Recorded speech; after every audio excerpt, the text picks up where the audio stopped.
Assalamualaikum warahmatullahi wabarakatuh. Perkenalkan nami Abi Alia. Di dia bada nyaritakeun sasakala Gunung Tangkuban Parahu. Dina hiji mangsa aya putri Raja Jawa Barat nu namina Dayang Sumbi. Dayang Sumbi kaduhun putra anu kasep kacida namina teh Sangkuriang. Sangkuriang karesepna ngaburu sasatawan kaleuweung, tapi henteu nyalira di baturan ku anjing anu namina Tumang. Tumang sanes anjing biasa, Tumang nyaeta titisan dewa anu beungeutna mangrupa bapana. Dina hiji mangsa Tumang jeung Sangkuriang indit kaleuweung. Nah pas si Tumang dititah mudag buruanana, si Tumang embungeun.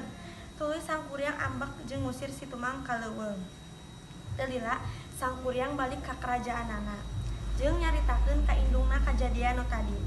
Di dinya indungna ngambek, tuluy si Sangkuriang ditakol ku centong paragi sangu. Si Sangkuriang ambek teu tarimaeun tuluy indit di kerajaanana.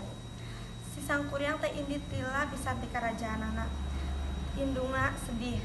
Tuluy indungna si Sangkuriang nyaeta Sangkuriang Dayang Sumbi sedih jeung ngahanjakal perbuatanana. Tuluy sieta bertapa we ka dewa, ngadoa terus-terusan. Di dinya dipasian keajaiban nyaeta Dayang Sumbi mukana awet nora jeung geulis wae. Teu lila Sangkuriang balik deui ka kerajaanana da geus lila pisan teu balik deui. Pas balik deui teh Sangkuriang oge geus beki gede jeung kasep. Sangkuriang ningali Dayang Sumbi anu geulis sieta jeung hayang ngalamar ka Dayang Sumbi. Teu apaleun bahwa eta teh nyaeta indungna.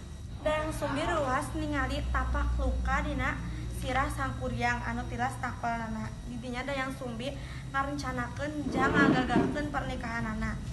Di dinya Dayang Sumbi mere dua syarat ka Sangkuriang. Nu kahiji nyaeta bisa ngabedahkeun Sungai Citarum jeung ngajieun parahu nu bisa nyebrang Sungai Citarum. Di dinya Sangkuriang jeung jin-jina mulai ngajalankeun syarat di Dayang Sumbi. Dayang Sumbi terus ningali terus dilakukan ku Sangkuriang hampir beres. Padahal waktuna saacan panon poe turun. Di dinya Dayang Sumbi ngalakukan